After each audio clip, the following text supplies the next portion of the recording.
Hey guys, Mike Quast from TheRealParents.com. Today we are going to do a day in the life of a cookie chef, actually a pastry chef, a trained pastry chef, Melissa McGarrigle. We're here at Cookie Crumb Productions in Hackettstown, New Jersey. Something smells good. Come on in, follow me in. If you ever wanted to know what it's like to be a pastry chef, today's your day. Hey you guys, it's Mike Quast here with TheRealParents.com. Sandy is behind the camera, manning the camera for us today. Beautiful day in Long Valley, Hackettstown, New Jersey. We're here with Melissa McGarrigle from Cookie Crumb Productions. We're going to do a day in the life of a pastry cookie chef.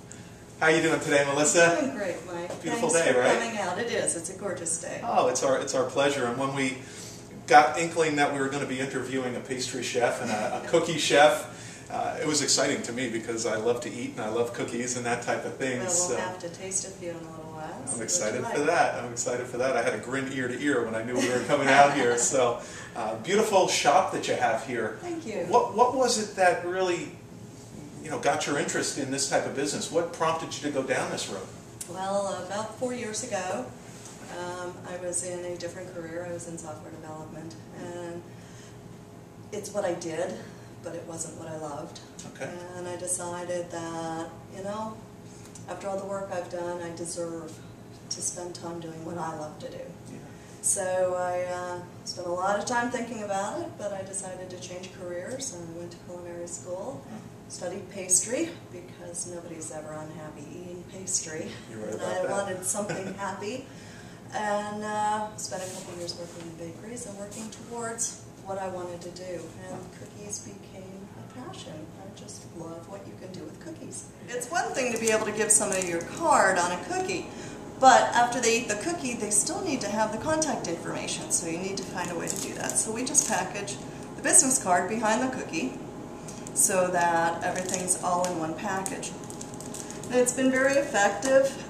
This person is, thank you Diane, is opening a new yoga therapy, and so these are going to be to entice some new clients and things for her.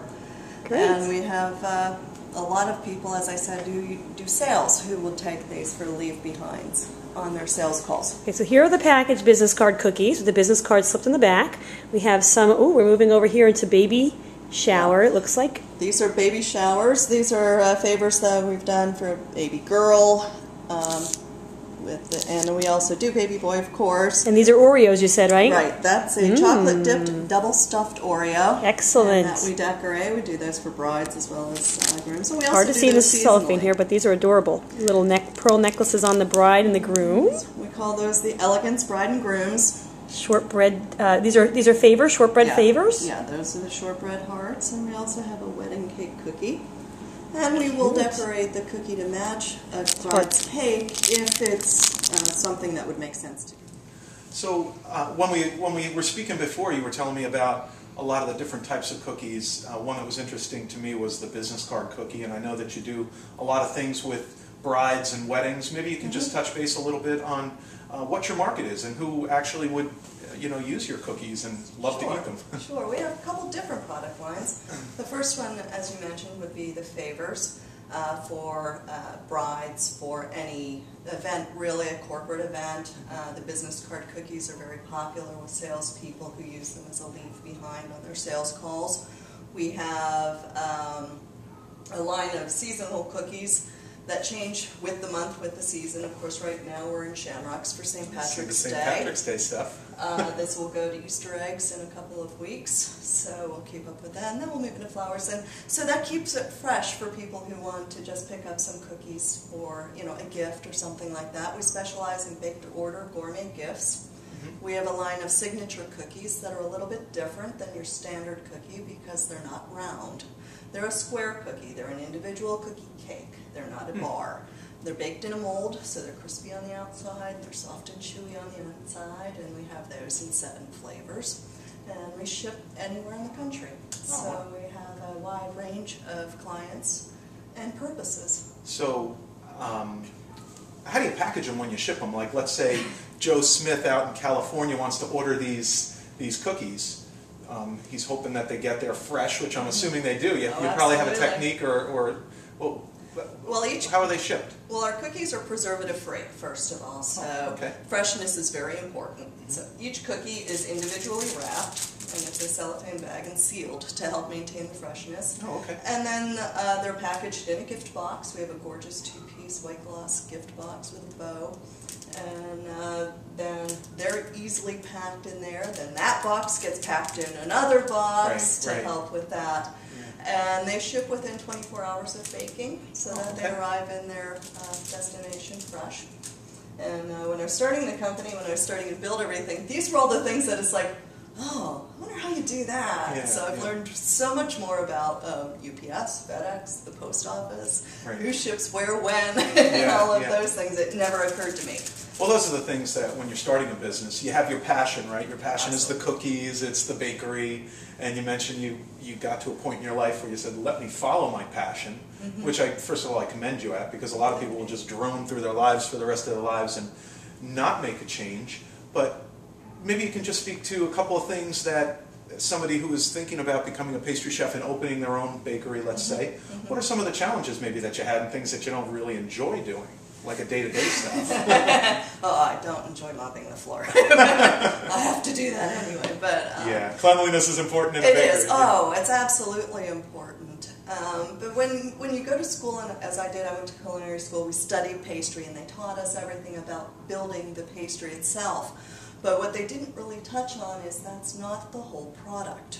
If you're selling a product like this as a gift product, the whole product is what someone opens when they receive it. Right. So it's the packaging, it's the labeling, it's all these little details that really say who you are and what your product is. So we spent a lot of time looking at a logo. What would the logo be? What is it going to say about Cookie Crumb Productions? And then how do we package the cookie so that it's attractive, you can see the cookie, and people are going to want to say, ooh, yeah, I want that cookie. So it's so much more than just the pastry, although that better tastes good. Right, exactly. Because that's the whole purpose, right? Yeah. So you have to start there. You have to start with a good cookie or product, whichever one, whatever you're building. But then realize that it's the whole package. And that was kind of a surprise to me because I really hadn't thought of that. And I loved it once I really got into it. Right, right. And when somebody, a very dear friend, helped me figure out where to look for people that do cellophane bags or gift boxes or ribbon, things like that. She owned a gift shop, and so it was really nice to have somebody help me. Someone that could mentor you a little bit in that regard. Yeah. No, that's important. And I could take this is what I think I want to do.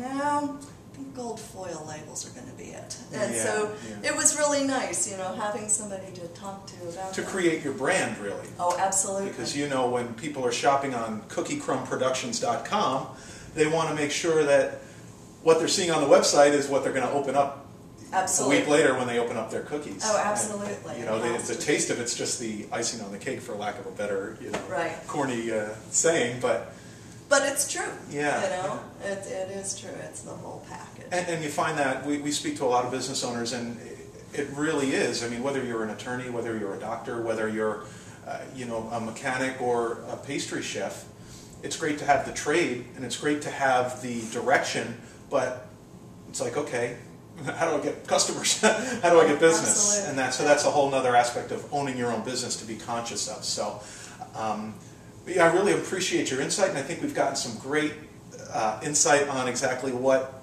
you've gone through and what your passions are. But what we'd like to do is kind of look at it more of like a day in the life and maybe take a look at what you do in the shop. Would that be okay with you? That would be great. Okay, we'll see you guys in a little bit. Okay, we just finished part 1 with Melissa McGarrigle at the Cookie Crumb Productions. We're getting ready for part 2. Tune in for a day in the life with a pastry chef.